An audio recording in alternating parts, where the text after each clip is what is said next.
Hello guys, स्वागत है आप सभी का हमारे इस YouTube चैनल शिक्षा शास्त्र क्लासेस पर। हम आशा करते हैं कि आप अच्छे होंगे, तंदुरुस्त होंगे और अपने पढ़ाई को मन लगा कर रहे हैं। आज का यह क्लास मुख्य रूप से क्लास 10th वाले बच्चों के लिए होने वाला है। जो भी बच्चे क्लास 10th में हैं और बिहार बोर्ड से उनका परीक्षा 2027 में होने वाला है, तो उनके लिए यह क्लास काफी महत्वपूर्ण होने वाला है। आज का यह क्लास मुख्य रूप से मैथमेटिक्स यानी कि गणित का होने वाला है, जिसमें मैं आपको चैप्टर नंबर 1 जिसका नाम है वास्तविक संख्या यानी कि रियल नंबर, उसका आज हमारा लेक्चर नंबर 1 हो जाएगा। और मैं आज आपको इससे रिलेटेड बेसिक चीजों को बताऊंगा। और यही देखिए, जो मैं बताऊंगा इससे भी परीक्षा में कई बार आता है और आया भी है, तो आप अच्छे से पढ़िए। मैं आपको बिल्कुल बेसिक से बताऊंगा। तो चलिए आज का क्लास हम शुरू करते हैं। तो हेलो गाइस, मेरा नाम है साहिल गुप्ता। मैं आज आपको मैथमेटिक्स पढ़ाने वाला हूँ, जिसमें कि चैप्टर नंबर 1 वास्तविक संख्या यानी कि रियल नंबर बताने वाला हूँ। तो यदि आप हमारे चैनल पर नए हैं तो सबसे पहले हमारे चैनल शिक्षा शास्त्र क्लासेस को सब्सक्राइब कीजिए और बेल आइकन को भी दबा दीजिए, ताकि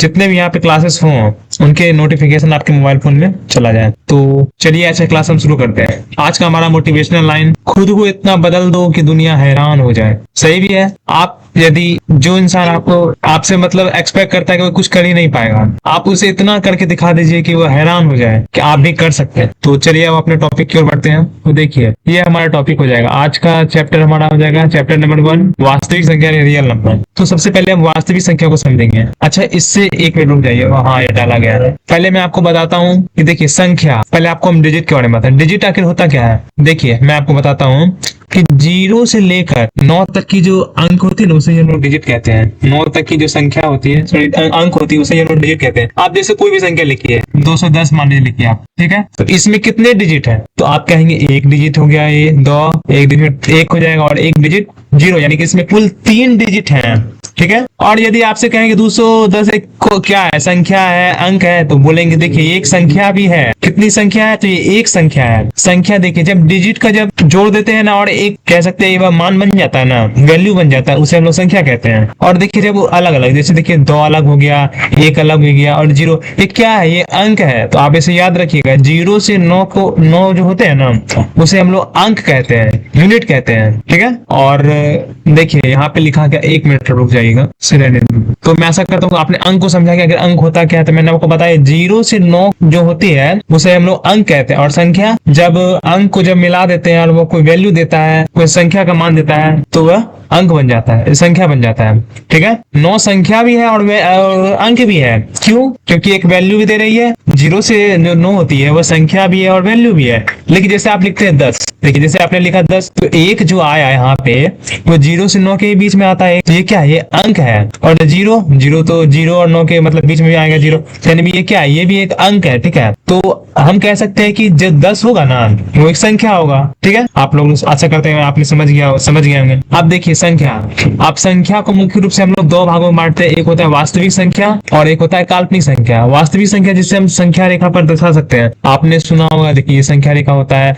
बीच में 0 लिखाता है और इधर हो गया माइनस संख्या लिखाता है और प्लस होता है। यही क्या होता है? संख्या रेखा होता है। तो आपने इसे 9th क्लास में पढ़ लिया होगा। तो और देखिए जो वास्तविक संख्या होती है उसे हम संख्या रेखा पर दर्शा सकते हैं, या फिर ऐसे भी हम इसे एक परिभाषा कह सकते हैं कि परिमेय संख्या और अपरिमेय संख्या के सम्मिलित रूप को हम लोग क्या कहते हैं? वास्तविक संख्या कहते हैं, रियल नंबर कहते हैं, ठीक है। और देखिए अब इसको भी 2 फॉर्म में कैटेगराइज किया गया है। मैं अभी बताऊंगा आपको, सब चीज के बारे में डिटेल से बताऊंगा। 2 चीजों में कैटेगराइज किया गया है, जिसके अपरिमेय संख्या है और परिमेय संख्या। आप देखिए जो संख्या था उसे 2 भागों में बांटा गया था, वास्तविक संख्या और क्या है? काल्पनिक संख्या। दूसरा काल्पनिक संख्या क्या होता है? जब देखिए रूट है, जब रूट के अंदर कोई संख्या माइनस में लिख दिया जाए, यानी से माइनस रूट अंडर -5 है, तो ये क्या है? ये एक आपका काल्पनिक संख्या हो जाए। क्यों? देखिए आप लोगों को क्लास 11th में पढ़ने को मिलेगा आयोटा के बारे में। आयोटा क्या होता है? इमेजिनरी यानी काल्पनिक संख्या। इसका एक चैप्टर है कॉम्प्लेक्स नंबर करके, तो आपको इसके बारे में 11th क्लास में पढ़ने को मिलेगा। जब भी कोई संख्या रूट के अंदर माइनस में होती है तो उसे हम लोग काल्पनिक संख्या कहते हैं। लेकिन जब भी कोई संख्या प्लस में होती है और वो रूट के अंदर होती है तो उसे हम लोग अपरिमेय संख्या कहते हैं। इसे मैं आपको बताऊंगा अभी डिटेल से। तो मैं आशा करता हूँ आपने काल्पनिक संख्या को समझ लिया। इसे हम लोग इस प्रकार लिख सकते हैं, √5 आई को हम लोग मुख्य रूप से आयोटा कहते हैं, ठीक है, √5i, ठीक है, इसे, ठीक है, रूट जैसे कि कोई संख्या है वो रूट में और माइनस में लगा, माइनस में इसका मान है तो क्या हो जाएगा, उसे हम लोग √5 आयोटा यानी कि आई लिख सकते हैं, ठीक है। मैं ऐसा करता हूँ, यानी सब आपने समझ लिया। आप परिमेय संख्या क्या होता है तो मैं आपको सीधा सीधा बताता हूँ, जिसका पूरा पूरा वर्गमूल निकल जाता है। जैसे कोई संख्या रूट में, जैसे √4, उसका पूरा पूरा वर्गमूल कैसे हो जाएगा, 2 हो जाएगा, तो वो क्या है, परिमेय संख्या है। या फिर ऐसे भी आप लोगों ने पढ़ा होगा या फिर क्लास 9th में कि p/q के रूप में इसे हम लिख सकते हैं संख्या को, और q का मान 0 के बराबर नहीं होना चाहिए। और अपरिमेय संख्या क्या होता है कि इसका पूरा पूरा वर्ग नहीं निकलता है, ठीक है। जैसे कि √5 क्या है, उसका निकलेगा रूट पूरा मतलब वर्गमूल, तो आप बोलेंगे नहीं, तो वो क्या हो जाएगा, अपरिमेय संख्या। आप देखिए कि परिमेय संख्या को 2 फॉर्म में कैटेगराइज किया गया है। देखिए यहाँ पे लिखा गया है, पहला है भिन्न। भिन्न क्या होता है, जिसको हम p/q के रूप में लिख सकते हैं। जैसे कोई संख्या है 4 और कोई संख्या है 5, इसको बटे यानी कि ये क्या हो जाएगा, भिन्न हो जाएगा, ठीक है। और देखिए पूर्णांक क्या होता है, इंटीजर्स। जब देखिए यहाँ पे थोड़ा सा लगता है नहीं, ठीक है, पहले आप लोग पूर्ण संख्या को समझ लीजिए। पूर्ण संख्या क्या होता है और प्राकृत संख्या, मैं आपको प्राकृत संख्या पूर्ण संख्या को बताता हूँ। आप देखिए प्राकृत संख्या क्या होता है कि आप लोग गिनती तो जानते ही होंगे, बच्चे में आप सीखे होंगे 1 2 3 4 5, वही क्या है, वही प्राकृत संख्या है, नेचुरल नंबर है। और पूर्ण संख्या क्या हो जाएगा, जब आप प्राकृत संख्या में यानी कि नेचुरल नंबर में 0 के लिए लगा देते हैं। जैसे आप लोग प्राकृत संख्या में क्या पढ़ते हैं, 0 1 2 3 4 5 6 अनंत तक जाता है, इनफाइनाइट तक। जब आप 1 के आगे 0 लगा देंगे तो क्या हो जाएगा, पूर्ण संख्या हो जाएगा, होल नंबर, ठीक है। और जब होल नंबर यानी कि पूर्ण संख्या में आप क्या करेंगे कि प्लस माइनस चिन्ह लगा देंगे, plus minus plus minus plus minus 1 plus minus 2 plus minus 3, तो क्या हो जाएगा, एक पूर्णांक हो जाएगा, इंटीजर हो जाएगा, ठीक है। तो मैं आशा करता हूँ कि आपने ये चार्ट समझ लिया होगा। यदि ये आप चार्ट समझ जाएंगे तो फिर आपको डिटेल से सब समझ में आ जाएगा। अब देखिए हम आते हैं अपने टॉपिक पे। मैंने आपको सिर्फ ओवरऑल बताया आप आज की क्लास में आपको क्या क्या पढ़ना है। अब देखिए रियल नंबर, जैसा कि मैंने आपको अभी बताया कि परिमेय संख्या और अपरिमेय संख्या के संबंधित के रूप में वास्तविक संख्या यानी कि रियल नंबर कहते हैं, अर्थात वैसी संख्या जिस संख्या रेखा पर प्रदर्शित किया जाता है इसे वास्तविक संख्या कहते हैं। मैंने आपको बता ही दिया कि कोई संख्या रेखा होती है, इसके बीच में 0 होती है और इधर 1 हो जाता है, पॉजिटिव में इधर नंबर होता है, 1 हो जाएगा, 2 हो जाएगा पॉजिटिव में, और इधर क्या होता है, माइनस में होता है, ठीक है। संख्या रेखा पर जिस संख्या को हम दर्शा सकते हैं उसे हम लोग क्या कहेंगे, वास्तविक संख्या। अब जैसे एग्जांपल में लिया गया 11, क्या 11 को हम संख्या रेखा पर दर्शा सकते हैं, बोलेंगे हाँ बिल्कुल दर्शा सकते हैं, पॉजिटिव में 11 है तो इधर होगा 11। 12 को दर्शा सकते हैं, √5 को दर्शा सकते हैं, √10 को दर्शा सकते हैं, 22/7 को दर्शा सकते हैं। मतलब जो भी पॉइंट में आएगा, कितना भी आएगा, ये इसका भी हम लोग फर्दर डिवीजन करेंगे यानी कि तोड़ेंगे इसको, तो इसके भी अंदर संख्या होती है, फिर उसको 2 संख्या के बीच में इधर इधर तोड़ेंगे तो इसके मतलब इसे तोड़ तोड़ के हम पॉइंट में भी कन्वर्ट कर सकते हैं संख्या रेखा को, ठीक है। अब यहाँ पे इंपॉर्टेंट पॉइंट लिखा गया कि संख्या रेखा पर वास्तविक संख्या को प्रदर्शित किया जा सकता है, जैसा कि मैंने आपको बताया अभी। अब देखिए दूसरा है परिमेय संख्या यानी कि रियल नंबर क्या होता है, सॉरी रेशनल नंबर क्या होता है, सॉरी परिमेय संख्या, रेशनल नंबर क्या होता है।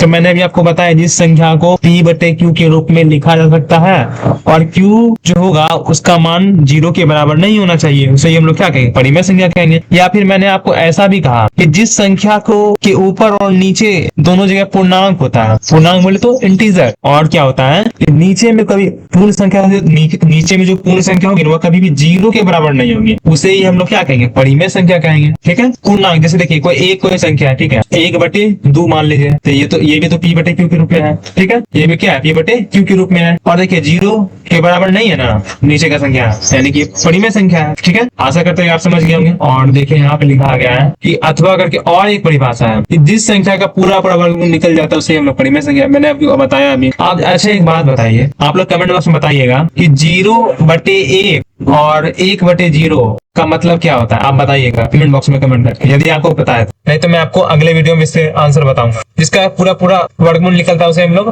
परिमेय संख्या कहते हैं। जैसे कि देखिए ये भी p/q के रूप में 22/7 परिमेय संख्या है।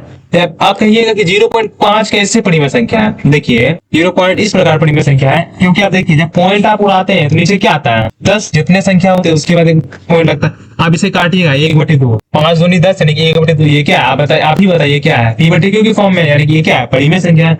√4 मैंने कहा मतलब जिसका पूरा वर्गमूल निकल रहा है, यानी कि क्या हो जाएगा, इसका 2 हो जाएगा जब ये रूट्स निकलेगा, तो यानी कि ये परिमेय संख्या है 2। आप एक बात बताइए, कोई भी संख्या है उसके नीचे कुछ नहीं है तो एक तो ही, यानी ये भी p/q के रूप में, यानी ये भी परिमेय संख्या है। तो मैं ऐसा करता हूँ कि आपने ओवरऑल परिमेय संख्या को समझ लिया। अब अपरिमेय संख्या क्या होता है कि जिस संख्या का पूरा पूरा वर्गमूल नहीं निकलता है, इसे हम p बटे q के रूप में, इसको भी हम p बटे q के रूप में लिख सकते हैं, लेकिन जिसका पूरा पूरा वर्गमूल नहीं निकलता, जैसे √5 निकलेगा नहीं निकलेगा। अच्छा एक बात आप याद रखिएगा, पाई जो होता है ना, पाई का मान होता है 22/7। अब 22/7 एक परिमेय संख्या है, परंतु पाई जो होता है वो एक अपरिमेय संख्या है। जब उसका वैल्यू हम नहीं लिखते हैं, आपसे कभी कभी पूछता है कि पाई कौन सा संख्या है, तो आप बताइएगा कि अपरिमेय संख्या है। यदि उसका मान दे देता है 22/7, आप लोग याद रखिएगा कि पाई का मान कितना होता है 22/7, पॉइंट में याद रखिएगा तो 3.414 होता है, 3.414 जो आपका पॉइंट में मान होता है। तो आपसे अगर पूछेगा 22/7 क्या है तो परिमेय संख्या है, लेकिन जब पाई पूछेगा क्या है तो अपरिमेय संख्या है, ये आप याद रखिएगा। और √10 ये भी अपरिमेय जाएगा, इसका पूरा वर्ग नहीं निकलेगा और बहुत सारा संख्या आ जाएगा। अब प्राकृत संख्या मैंने आपको बता ही दिया, गिनती की संख्या को प्राकृत संख्या कहते हैं, वही सब है। उसके बाद पूर्ण संख्या क्या होता है, होल नंबर क्या होता है कि देखिए मैंने अभी आपको बता ही दिया, पूर्ण संख्या गिनती की संख्या का आगे जब शून्य लगा देते हैं यानी 0 लगा देते हैं तो उसे हम लोग क्या कहेंगे, पूर्ण संख्या। ठीक है, देखिए गिनती की संख्या यहाँ से स्टार्ट है और इसके आगे शून्य लगा दिया तो क्या हो गया, पूर्ण संख्या। अब देखिए इसे पॉइंट लिखा गया कि नोटेड करके, नोटेड पॉइंट जो है उसे आप याद रखिएगा कि सभी प्राकृत संख्या जो होती है वो पूर्ण संख्या तो होती है, परंतु सभी पूर्ण संख्या प्राकृत संख्या नहीं होती। ऐसा हम क्यों कह रहे हैं, देखिए अभी आपको बताते हैं, प्रूफ देते हैं। यहाँ से यहाँ तक आप ही बताइए क्या है, 1 से लेकर अनंत तक जो संख्या है वो क्या है, प्राकृत संख्या है। और जब इसमें हम 0 लगाते तभी तो वो पूर्ण संख्या होती है। यानी इस प्रकार हम कह सकते हैं कि सभी प्राकृत संख्या पूर्ण संख्या तो हो सकती है, परंतु सभी पूर्ण संख्या प्राकृत संख्या नहीं हो सकती है। क्यों? क्योंकि इसके आगे 0 लग गया है और इसके आगे 0 है ही नहीं। तो आप समझ गए होंगे मैं ऐसा करता हूँ। उसके बाद देखिए पूर्णांक के बारे में कहा गया है कि पूर्ण संख्या के संग्रह में धनात्मक और ऋणात्मक चिन्ह लगा देने से जो समूह हमें प्राप्त होता है उसे हम लोग पूर्णांक कहते हैं। मैंने अभी आपको बता ही दिया कि जब पूर्ण संख्या 0 +-1 +-2 +-3 ये अनंत तक जाएगा तो उसे हम लोग क्या कहेंगे, पूर्णांक कहेंगे। उसके बाद भिन्न, जैसे p बटे q यानी अंश या हर, अंश बटे हर के रूप में लिखेंगे उसे हम लोग भिन्न कहेंगे। जैसे कि आप देख लीजिए 4/2 यानी कि हो जाएगा 3/52, 9/29 जो भी हो जाएगा ये क्या होगा, भिन्न हो जाएगा। उसके बाद है अभाज्य संख्या। तो वैसी संख्या याद रखिएगा, बोल रहे हैं हम कि वैसी संख्या जो 1 से और स्वयं से ही विभाजित होती है उसे ही हम लोग क्या कहते हैं, अभाज्य संख्या कहते हैं। ठीक है, जो 1 से और स्वयं से विभाजित होता है। तो 1 से कौन विभाजित हो जाएगा, देखिए 2 1 से विभाजित हो जाएगा और वो अपने आप यानी कि 2 से भी विभाजित हो जाएगा। वो क्या है, वो एक अभाज्य संख्या है। आप एक बात याद रखिएगा कि 1 जो होता है ना वो भाज्य संख्या भी नहीं होता है और अभाज्य संख्या भी नहीं होता है। ये पॉइंट लिखा गया होगा और देखिए आप लिखा भी गया है कि 2 होता है, 3 होता है, 5 होता है। ये क्या है, 1 से विभाजित है और स्वयं से विभाजित है। 7 है, 11 है। ये देख 11 को आप एग्जाम्पल में लीजिए तो ये 1 से तो विभाजित है ही 11 बार में, और जब हम 11 से काटेंगे तो 1 बार में। यानी वैसी संख्या जो 1 से और स्वयं से विभाजित हो उसे हम लोग अभाज्य संख्या कहते हैं। सबसे छोटी सम संख्या और अभाज्य संख्या कौन सी है, तो 2 है। 2 क्या एक सम संख्या भी है और अभाज्य संख्या भी है। और सबसे छोटी 3 अंकों की अभाज्य संख्या आपसे कभी कोई पूछता है तो होता है 101। ठीक है, और सबसे बड़ी 3 अंकों की अभाज्य संख्या क्या होती है, तो 997। ये भी कभी कभी आपसे पूछ लिया जाता है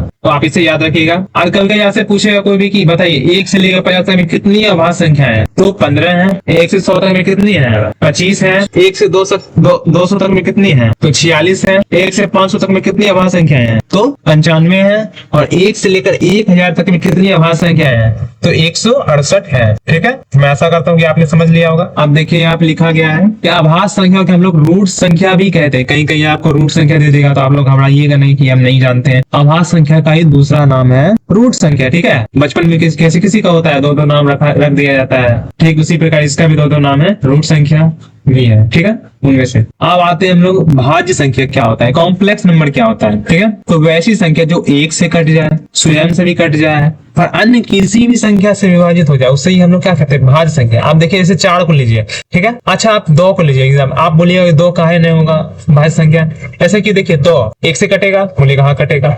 वो अपने आप से कटेगा, बिल्कुल कटेगा। और किसी अन्य संख्या से कट रहा है, बोलेगा नहीं ऐसा तो नहीं है। आप 4 को लीजिए, 4 देखिए 1 से भी कटेगा, ठीक है, स्वयं से भी कटेगा और किसी अन्य संख्या नहीं 2 से भी ये कट जाएगा। ठीक है, तो आप याद रखिएगा कि सबसे छोटी जो भाज्य संख्या होती है ना तो 4 होती है। देखिए आप लिखा भी गया है कि 4 सबसे छोटी भाज्य संख्या है। और यहाँ पे ये भी लिख दिया गया पॉइंट, मैंने आपको बताया भी कि 1 ना तो भाज्य संख्या है और ना ही अभाज्य संख्या है, और भाज्य संख्या की यौगिक संख्या भी कहते हैं। ठीक उसी प्रकार जिस प्रकार हम लोग अभाज्य संख्या को रूट संख्या कहते हैं, इसका दूसरा नाम हो जाएगा यौगिक संख्या। किसका, तो भाज्य संख्या, कॉम्प्लेक्स नंबर। तो मैं ऐसा करता हूँ कि आपने समझ लिया होगा। जैसे इसमें देखिए देखिए एग्जाम्पल दिया 2 4 6 8 9 10 इसी प्रकार एक्सेट्रा अनंत हो जाएगा, ठीक है, इनफाइनाइट। अब देखिए सम संख्या क्या होता है, इवन नंबर, तो वैसी संख्या जो 2 से पूरी तरह विभाजित हो जाती है उसे सम संख्या कहते हैं। देखिए 2 से विभाजित हो जाती है, जैसे 1 2 से विभाजित होगा, आप बोलिए नहीं होगा, 2 2 से विभाजित होगा, बोलिए हाँ होगा,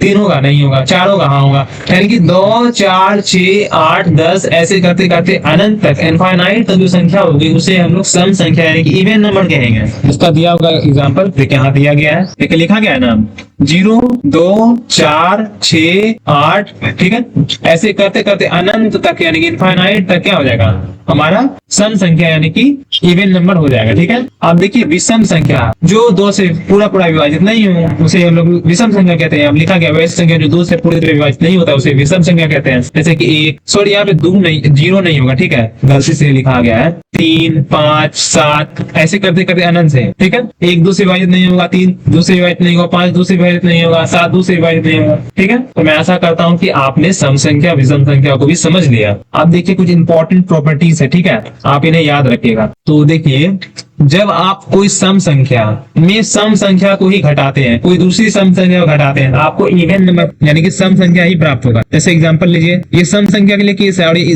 विषम संख्या के लिए अलग केस है, ठीक है। सम संख्या आपको मैंने बताया 2 4 6 8 होता है, ऐसे अनंत तक चला जाता है। देखिए सम संख्या 8 क्या है, एक सम संख्या है, और 6 क्या है, सम संख्या है। जब दोनों को हम लोग घटाते हैं तो मुझे 2 अंक मतलब सम संख्या ही प्राप्त होगा। 2 क्या है, एक सम संख्या ही हो जाएगा, ठीक है। तो पहला पॉइंट ये हो जाएगा सम संख्या वाले सम संख्या को घटाएंगे तो हमें सम संख्या ही प्राप्त होगा। दूसरा पॉइंट है सम संख्या में अगर सम संख्या को अगर हम जोड़ेंगे तो सम संख्या ही हमें प्राप्त होगा। कैसे, 2 क्या है, सम संख्या है, ये बड़ी खूबसूरती की बात है इसकी, देख लीजिए आप। और 2 क्या है, सम संख्या है, और 4 क्या है, वो भी सम संख्या है। जब दोनों को हम जोड़ते हैं तो हमें सम संख्या ही प्राप्त होता है, ठीक है। आज ऑड नंबर यानी कि विषम संख्या है, और दूसरा विषम संख्या कोई और है, जब इसे हम लोग जोड़ते हैं तो हमें सम संख्या ही प्राप्त होता है। जैसे देख लीजिए 1 क्या है, विषम संख्या, और 9 क्या है, विषम संख्या। जब इसे जोड़ते हैं 9 1 10 10 क्या है, सम संख्या। आप देखिए फोर्थ पॉइंट है कि ऑड नंबर यानी कि विषम संख्या में जब हम दूसरी विषम संख्या को घटाते हैं तो इवन नंबर यानी कि सम संख्या हमें प्राप्त होता है। कैसे, जब देखिए 7 क्या है, एक विषम संख्या, 1 क्या है, विषम संख्या, जब इसे हम घटाते हैं तो हमें 6 प्राप्त होता है, वो भी क्या है, विषम संख्या। तो मैं आशा करता हूँ कि आपने विषम संख्या के केसेस को पढ़ लिया, समझ लिया कैसे होता है, ठीक है। आप देखिए विषम संख्या के बारे में आपको बताते हैं कि ऑड नंबर यानी कि विषम संख्या में यदि हम इवन यानी सम संख्या को जोड़ते हैं तो हमें ऑड नंबर प्राप्त होता है। कैसे, 3 क्या है, विषम संख्या, 2 क्या है, सम संख्या, जोड़ते हैं 5 यानी 5 क्या है, विषम संख्या। और देखिए आप लिखा गया कि ऑड नंबर विषम संख्या में यदि हम सम संख्या को अगर जोड़ते घटाते हैं तो क्या होता है, ऑड नंबर यानी कि विषम संख्या प्राप्त होता है। जैसे 3 क्या है, ऑड नंबर यानी कि विषम संख्या, और 2 क्या है, सम संख्या, यानी कि जब इसे हम लोग घटाते हैं तो हमें 1 यानी कि विषम संख्या ही प्राप्त होता है, ठीक है। और इवन नंबर यानी कि सम संख्या में यदि हम ऑड नंबर यानी कि विषम संख्या अगर घटाते हैं तो हमें ऑड नंबर ही प्राप्त होता है, ठीक है। ऑड नंबर बोले तो विषम संख्या ही प्राप्त होता है। क्यों, देख लीजिए आप लोग, 2 क्या है, 2 एक सम संख्या है, और 1 क्या है, एक विषम संख्या है। इसमें घटाते हैं तो हमें 1 प्राप्त होता है। 1 क्या है, एक विषम संख्या। तो मैं ऐसा करता हूँ कि ये भी आपने समझ लिया होगा, ये काफी इंपॉर्टेंट है, आप याद रखिएगा। तो आज की क्लास में बस इतना ही था। देखिए मैंने आपको बताया आज पूरे नंबर सिस्टम के बारे में कि हाँ क्या क्या होता है। सम संख्या मैंने आपको बताया क्या होता है, विषम संख्या बताया, भाज्य संख्या, अभाज्य संख्या, भिन्न क्या होता है, पूर्णांक संख्या क्या होता है, पूर्ण संख्या क्या होता है, परिमेय संख्या क्या होता है, अपरिमेय संख्या क्या होता है, वास्तविक संख्या क्या होता है। मैंने आपको सारी चीजें बता दिया, ठीक है। अब अगली क्लासेस में मैं आपको थोड़ा सा बताऊंगा और भी 1-2 संख्या, जैसे कि संपूर्ण संख्या क्या होता है, उसके बारे में आपको बताऊंगा, संपूर्ण संख्या क्या होता है। उसके बाद आपका टॉपिक चलेगा कल से ही, मतलब और इसके बारे में चलेगा, यानी कि आपका लगभग 3 से 4 क्लास में एक चैप्टर समाप्त हो जाएगा। और मैं आपको उसके बाद एक क्लास ऐसा लूंगा जिसमें सिर्फ आपको प्रैक्टिस करवाऊंगा, ठीक है। और एक क्लास आपका सिर्फ ऑब्जेक्टिव कराने वाला है, ठीक है। तो मैं ऐसा करता हूँ कि आपको आज का क्लास समझ में आया होगा। आज का ये जो क्लास था, इंट्रोडक्शन था, काफी इंपॉर्टेंट था। आपके एग्जाम में कभी कभी पूछ लिया जाता है कि बताइए इनमें से कौन परिमेय संख्या है। तो मैंने अभी आपको बताया डिटेल से कैसे कैसे क्या होता है। तो आपके ऑप्शन में जिस हिसाब से दिया रहेगा उस हिसाब से आप आंसर टिक आउट कीजिएगा, ठीक है। यदि आपको फिर भी कोई दिक्कत है तो आप कमेंट बॉक्स में कमेंट कर सकते हैं, मैं आपको बताऊंगा। आप देखिए, आप हमारे टेलीग्राम चैनल पर जुड़ सकते हैं, या हमारा टेलीग्राम चैनल शिक्षा शास्त्र क्लासेस का, इस पे डेली आपको PDF डाले जाते हैं, जहाँ पे जितने भी क्लासेस होती है उसकी पीडीएफ आपको टेलीग्राम चैनल के माध्यम से डाल दी जाती है। और इंस्टाग्राम चैनल पर ये भी आपका, इस पर आपको डेली आपको मतलब क्या होता है कि क्विजेस लाए जाते हैं क्लास 9 का और क्लास 10 का, ठीक है। तो आप इसे भी सब्सक्राइब कर सकते हैं, फॉलो कर सकते हैं। और ये हमारा व्हाट्सएप चैनल है, इस पे आपको डेली नोटिफिकेशन देखने को मिलेगा क्लासेस का, ठीक है। तो आज की क्लास में तो बस इतना ही था। यदि आप हमारे इस चैनल पर नए आए हैं तो सबसे पहले आप हमारे इस यूट्यूब चैनल शिक्षा शास्त्र क्लासेस को सब्सक्राइब कीजिए और बेल आइकन को भी दबाइए, ताकि यहाँ जितने भी क्लासेस हो आपके मोबाइल फोन में नोटिफिकेशन के माध्यम से चले जाएं। और अपने दोस्तों को भी बताइए कि शिक्षा शास्त्र क्लासेस यूट्यूब चैनल के माध्यम से क्लास 9 और क्लास 10 का सभी विषयों का पढ़ाई बिल्कुल फ्री में कराया जाता है। किसी भी प्रकार से आपसे पैसा नहीं लिया जाएगा और फ्री में नोट्स भी दिया जाता है। तो यदि आप बिहार बोर्ड से क्लास 9 और क्लास 10 के छात्र हैं तो आप हमारे इस यूट्यूब चैनल को सब्सक्राइब कर सकते हैं और सभी जगह शेयर भी कर दीजिए कि इस चैनल के माध्यम से बिल्कुल फ्री में पढ़ाया जाता है। आप लोग हमें सपोर्ट कीजिए, हम आपके लिए थोड़ा सा मेहनत कर रहे हैं, तो आप लोग थोड़ा सा सपोर्ट कीजिए। और दूसरा चैनल हो जाएगा हमारा टेलीग्राम चैनल, इस पर आपको पीडीएफ दे दिए जाते हैं। फिर तीसरा चैनल हो जाएगा व्हाट्सएप चैनल, इस पर नोटिफिकेशन दिए जाते हैं क्लासेस का। और इंस्टाग्राम चैनल मैंने आपको बता ही दिया। इन सभी चैनल का लिंक मैंने इस वीडियो के डिस्क्रिप्शन बॉक्स में दे दिया है। तो प्लीज वीडियो को लाइक कीजिए, चैनल को सब्सक्राइब कीजिए, शेयर कीजिए और कमेंट बॉक्स में कमेंट कीजिए कि आपको आज की क्लास कैसा लगा। तो मिलते हैं अब नेक्स्ट क्लास में। हम आशा करते हैं कि आपको आज की क्लास समझ में आया होगा। यदि समझ में आया है तो इस वीडियो कमेंट बॉक्स में कमेंट कीजिए आपको क्लास कैसा लगा है। तो मिलते हैं नेक्स्ट क्लास में। आज के क्लास में बस इतना ही। तब तक के लिए हंसते रहिए, मुस्कुराते रहिए और अपने पढ़ाई को मन लगा करते रहिए। जय हिंद, धन्यवाद।